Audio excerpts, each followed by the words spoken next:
আমরা আমাদের অনেক সমস্যার সৃজনশীল সমাধান নিয়ে আলাপ করছি, কিন্তু আমাদের একটা বিশাল জাতীয় সমস্যা আছে পার্বত্য চট্টগ্রাম নিয়ে। বাংলাদেশ রক্তাক্ত যুদ্ধ করছে এই জনপদে, যুদ্ধ থামছে কিন্তু ছাইচাপা তুষের মতো এক আগুন ধিকে ধিকে জ্বলতেছে।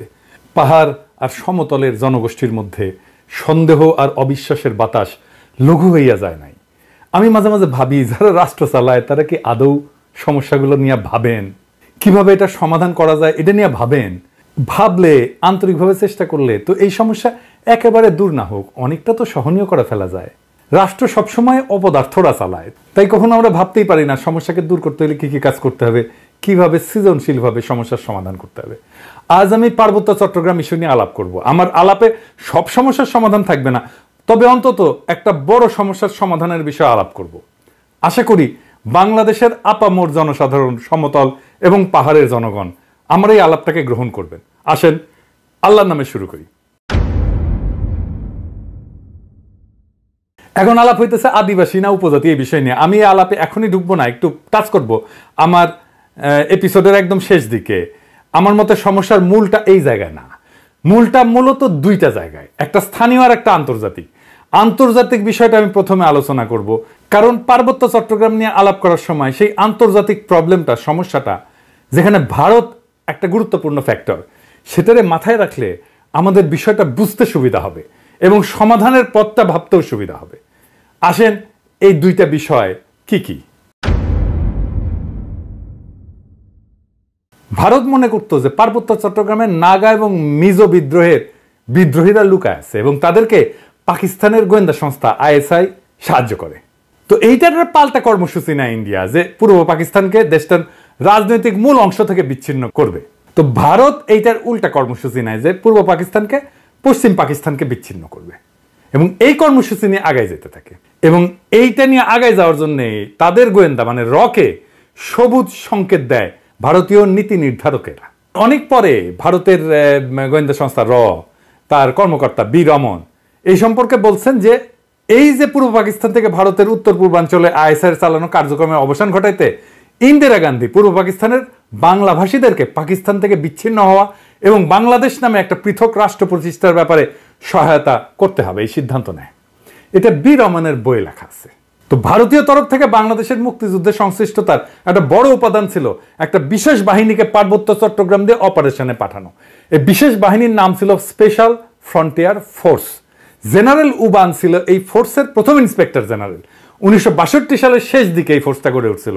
71 সালে এই জেনারেল উবানি ছিলেন মুজিব বাহিনীর প্রশিক্ষক। মুজিব বাহিনী কি জানেন তো? ছাত্রলীগ, যুবলীগ আর আওয়ামী লীগের যৌথ গেরিলা বাহিনী। এরা কিন্তু যুদ্ধ করেনি, আর আজকে তারা মুক্তিযুদ্ধের সিপাহসালার হয়ে গেছে। শুধু তাই না, উবান ছিল রক্ষী বাহিনীরও প্রশিক্ষক। তাইলে বুঝতে পারতেছেন তো যে ইন্ডিয়ার প্ল্যানটা কি এবং কিভাবে সে প্ল্যানগুলো সাজাচ্ছে তার আশেপাশে।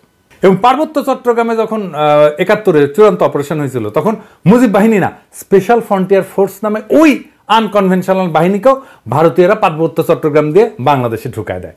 এবং এই স্পেশাল ফ্রন্টিয়ার ফোর্স অনেক দিন থাকে, এমনকি 1975 পর্যন্ত থাকে পার্বত্য চট্টগ্রামে। তো এই ফোর্সের দায়িত্ব কি ছিল? যে পার্বত্য চট্টগ্রামে যে ভারত নিয়ন্ত্রিত মিজোরাম এবং নাগাল্যান্ডের স্বাধীনতা সংগ্রামী আছে তাদেরকে খুঁজে বের করে এবং নিশ্চিহ্ন করা। এখানেই শেষ না, এই স্পেশাল ফ্রন্টিয়ার ফোর্সের সাথে মুজিব বাহিনী পার্বত্য চট্টগ্রাম দিয়ে যখন অভিযান শুরু করে, এটা নভেম্বরের শেষ দিকে। এরা ত্রিপুরা রাজ্য থেকে পার্বত্য চট্টগ্রামের পানছড়িতে প্রবেশ করে নভেম্বরের শেষে। একদল চাকমা তাদেরকে অভ্যর্থনা জানাইতে যায়, মনে করছে তাদের মুক্ত করতে আসছে। এই জন্য একটা খাসিও নিয়ে গেছিল বেচারারা। আহারে, মুজিব বাহিনী ও স্পেশাল ফ্রন্টিয়ার ফোর্স এই সদস্যদের খাসিটা নিছে, কিন্তু অভ্যর্থনাকারী সবাইকে হত্যা করছিল। তারপর তারা পানছড়ির পাহাড় গ্রামগুলোতে হামলা শুরু করে, বাড়িঘর লুটপাট করে, আগুন লাগাই দেয়, সামনে যাকে পায় তাকেই হত্যা করে এবং মেয়েদেরকে ধর্ষণ করে। তাদের হামলায় পানছড়িতে ওই দিনই নিহত হয়েছিল 32 জন নিরীহ পাহাড়ি। তারপর তারা পানছড়ি থেকে খাগড়াছড়ির দিকে রওনা হয় এবং যাওয়ার পথে 176টা বাড়িঘর জ্বালায় দেয়। 14 ডিসেম্বরেও তারা 22 জনকে হত্যা করে। এই ছিল আওয়ামী লীগের মুজিব বাহিনীর মুক্তিযুদ্ধ। এটাই তাদের কন্ট্রিবিউশন। বাংলাদেশ থেকে ভারতীয় সামরিক বাহিনী চলে যাওয়ার সময় তাদের সেনাবাহিনীর এই স্পেশাল ফ্রন্টিয়ার ফোর্সকে রেখে দেওয়া হয় কক্সবাজারে। 72 সালের জুলাই পর্যন্ত পার্বত্য চট্টগ্রামে অপারেশন চালায়। তারপরে তারা প্রত্যাবর্তন করে। কিন্তু সবাই যে চলে গেছিল তা কিন্তু না, কারণ মুজিব যেদিন জয় বাংলা হয় না 1975-এ, ওই সময় পার্বত্য চট্টগ্রামে অপারেশন চালানো একটা ভারতীয় হেলিকপ্টার বিধ্বস্ত হয় রেকর্ড রে ভাই। মুজিব মূলত পার্বত্য চট্টগ্রামকে ভারতের হাতে তুলে দিছিল। আমি আর সেই ইতিহাসে গেলাম না, কিন্তু এখন পার্বত্য চট্টগ্রাম নিয়ে ইন্ডিয়ার পরিকল্পনাটা কি?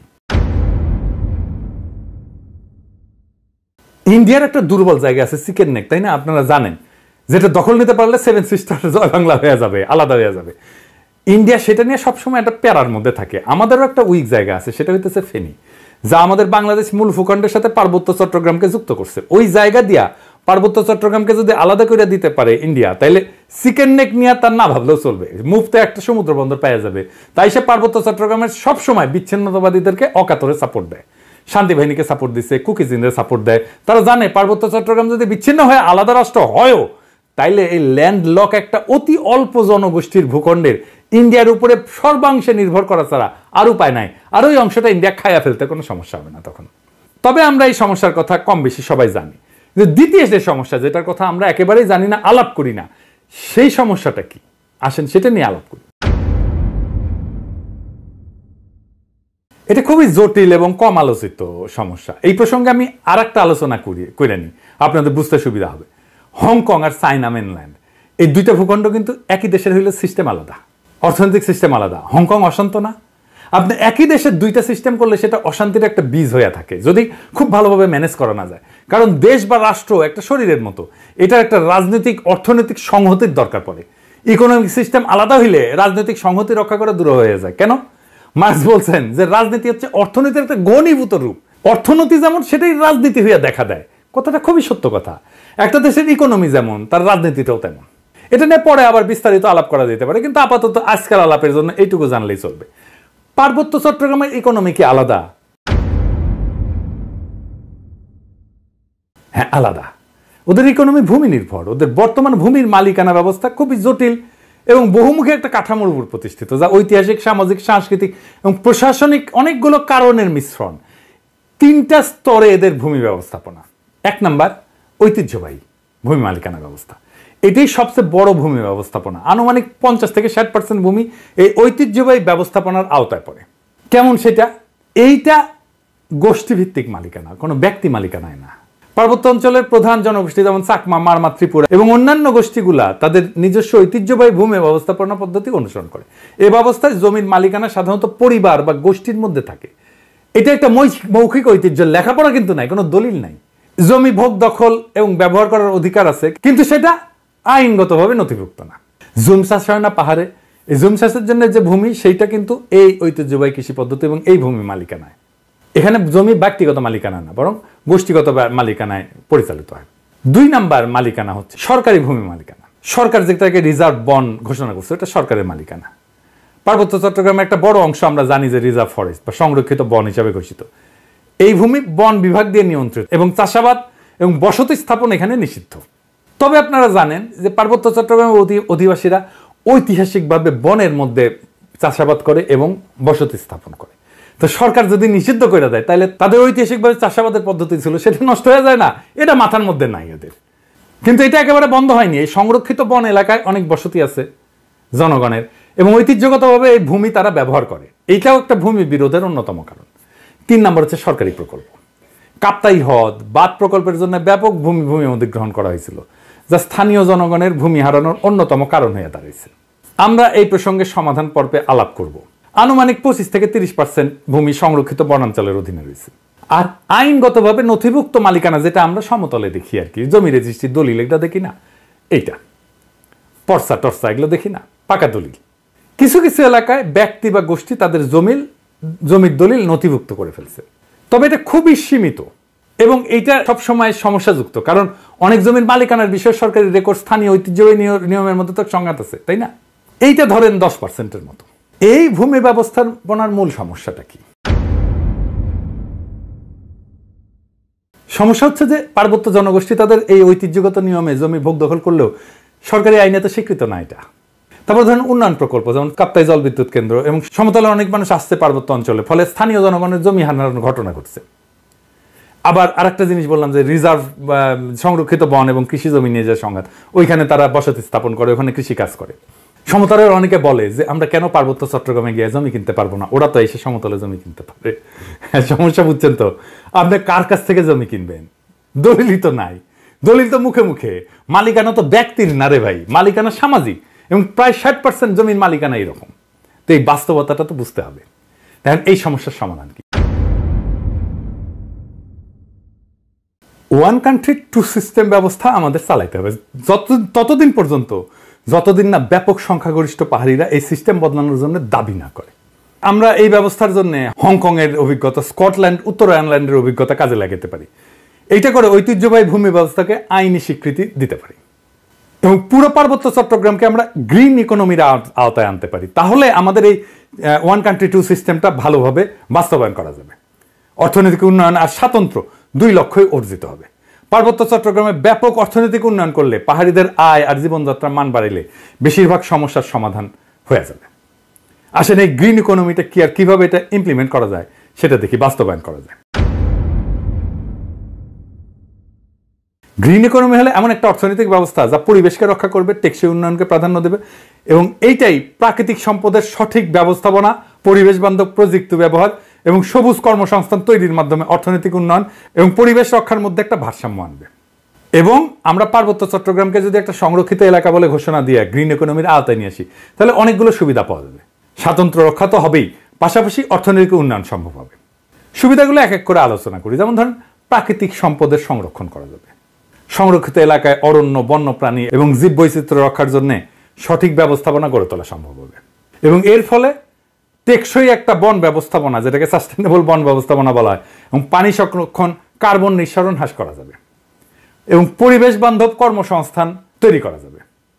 কিভাবে? ধরেন ইকো ট্যুরিজম, জৈব চাষাবাদ, প্রাকৃতিক পণ্য উৎপাদন এবং স্থানীয় কারুশিল্পের মাধ্যমে স্থানীয় জনগণের জন্য কর্মসংস্থান সৃষ্টি করা যাবে। পরিবেশ বান্ধব উদ্যোগ নেওয়া যেতে পারে, যেমন সৌরশক্তি প্রকল্প, জৈব প্লাস্টিক উৎপাদন প্রকল্প, এইগুলো তৈরি করা যেতে পারে। এবং যেহেতু আমরা এখানে কার্বন নিঃসরণ কমাবো, তাই আন্তর্জাতিক সহযোগিতা পাওয়া যাবে প্রত্যেকটা প্রকল্পে। শুধু আন্তর্জাতিক সংস্থার সাহায্য, টাকা পয়সায় না, প্রযুক্তিগত সহায়তাও নেওয়া যাবে এবং পরিবেশ বান্ধব ট্যুরিজম গড়ে তোলা যায়। এখন যে ট্যুরিজম আছে এটা পরিবেশ বান্ধব না, এটা আয়ের একটা গুরুত্বপূর্ণ উৎস হতে পারে। আর সামাজিক উন্নয়ন জনসাধারণের, যেমন ধরেন স্থানীয় জনগণের শিক্ষা, স্বাস্থ্য এবং আর্থিক অবস্থার উন্নতির জন্য প্রকল্প নেওয়া যেতে পারে, যেটা তাদের জীবিকার বিকল্প উৎস হিসেবে কাজ করবে। যারা বনাঞ্চলে কাজ করতেছে, যারা বনাঞ্চলে আবাদ করতেছে বা বাসস্থান করতেছে, তাদের জন্য একটা বিকল্প, একটা কর্মসংস্থানের উৎস আমাদের খুঁজে বের করতে হবে। এবং স্বাতন্ত্র্য রক্ষার জন্য এই প্রত্যেকটা প্রকল্পে স্থানীয় সম্প্রদায়ের অংশগ্রহণ নিশ্চিত করতে হবে। স্থানীয় জনগোষ্ঠীকে সিদ্ধান্ত গ্রহণ এবং ব্যবস্থাপনার অংশীদার করে ফেলতে হবে।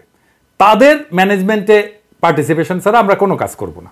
তাদের সাংস্কৃতিক ঐতিহ্য এবং জীবনযাত্রাকে সম্মান জানায় উন্নয়ন পরিকল্পনা করতে হবে সব সময়।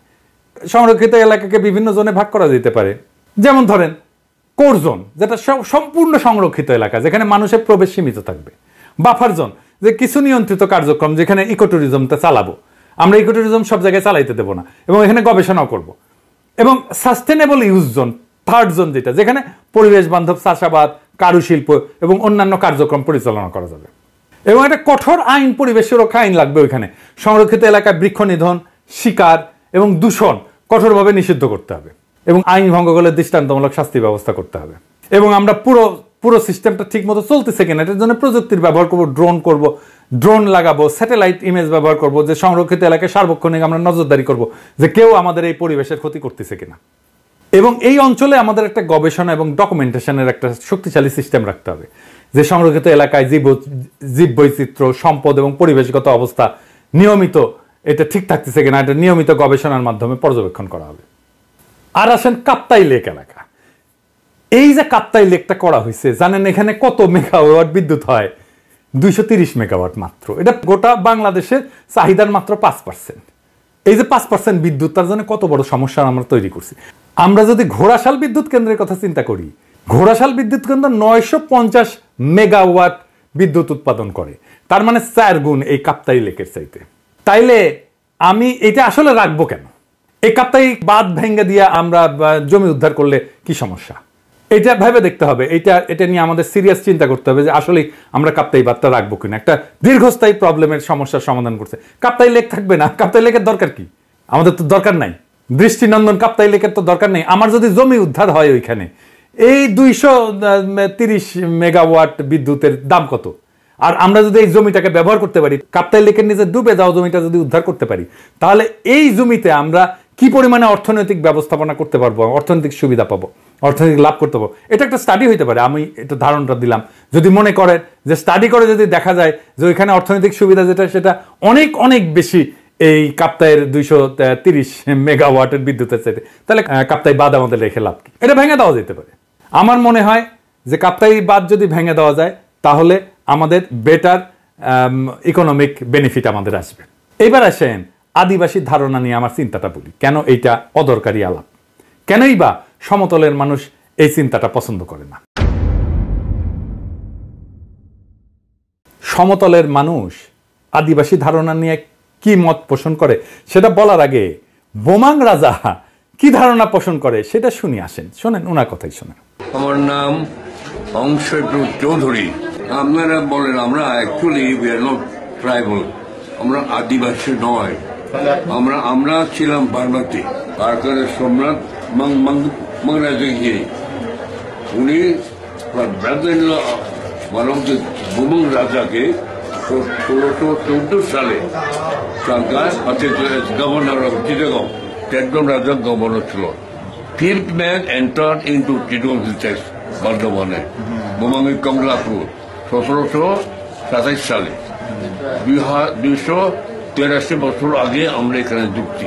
এই যে ইন্ডিজেনাস বা আদিবাসী শব্দটার অর্থ হইল এমন জনগোষ্ঠী বা সম্প্রদায় যারা কোনো নির্দিষ্ট ভৌগোলিক এলাকায় ঐতিহাসিকভাবে বসবাস করে আসতেছে, যারা সেই এলাকার আদি অধিবাসী এবং যাদের ঐতিহ্য সাধারণত ঔপনিবেশিক বা আধুনিক জনগোষ্ঠীর আগমনের পূর্বে গড়ে উঠছে। সহজ বাংলায় বললে ওই অঞ্চলের আদিবাসিন্দা। রেড ইন্ডিয়ানরা যেমন আমেরিকার আদিবাসিন্দা, আপনারা তো সেটা না পাহাড়ি ভাইরা। তারপরে যখন এই শব্দ ব্যবহার করার জন্য চাপাচাপি করেন তখন বাকি দেশের মানুষ এটাকে সন্দেহের চোখে দেখবেই। এটাও বুঝতে হবে। তারা জানে আদিবাসীরা যদি দাবি করে যে তাদের মানবাধিকার লঙ্ঘিত হচ্ছে, তাহলে আন্তর্জাতিক সম্প্রদায় তাদের আলাদা রাষ্ট্রের দাবিকে সমর্থন জানায়, সেই দাবিকে মেনে নিতে বাধ্য করতে পারে। আর আপনাদের তো জুম্মল্যান্ড সংক্রান্ত দাবি আছেই, আর ইন্ডিয়ার তো ফুসলানো আছেই, তাই না? এবং ইন্ডিয়া তো চায় এটাকে আলাদা করে নিয়ে একটা আলাদা তাদের মধ্যে খেয়ে ফেলতে। তো সন্দেহ তো যৌক্তিক। আপনারা যদি মনে করেন আদিবাসী শব্দটা আপনাদের আলাদা সুবিধা দেবে, আপনি বাংলাদেশ রাষ্ট্রের কাছে চান সেই সুবিধা, তাইলে আলাপ তো করা যেতেই পারে ওইটা নিয়ে। কিন্তু সে আলাপে না যায় যদি বলেন দেখিস আকাশে কি সুন্দর চাঁদ উঠিছে, তাহলে হবে। পাহাড়ে সবাই যেমন বিচ্ছিন্নতাবাদী না, এটা যেমন সত্য, তেমন সমতলের সবাই আপনাদের ব্যাপারে ইনসেনসিটিভ বা অসংবেদনশীল না, এটাও তেমন সত্য। তাই আসেন দুই পক্ষকেই বলি, সংঘাত আর অবিশ্বাসের কালকাটায় আমরা নতুন ইতিহাস গড়ি। হাসিনা বিরোধী লড়াইয়ে পাহাড়ি ভাই বোনেরা আমাদের কাঁধে কাঁধ মিলায় লড়াই করছেন। আমরা এই ঐতিহাসিক ঐক্যকে সাথে নিয়ে আগায় যাই। আমরা এমন এক বাংলাদেশ গড়ে তুলি যার গর্বিত মালিক হবে হিন্দু, মুসলমান, পাহাড়ি, সমতলী, চাকমা, বাঙালি সকলেই। বৈচিত্র্যের মধ্যে আমরা গড়ে তুলব এক মহান ঐক্য, এক নতুন বাংলাদেশে, যে বাংলাদেশের স্বপ্ন দেখেই জুলাই আগস্টের হাজারো শহীদেরা চোখ মুছছিল, শেষ নিদ্রায় গেছিল। আসেন আমরা সেই স্বপ্নকে বাস্তব করে তুলি। ইনকিলাব জিন্দাবাদ।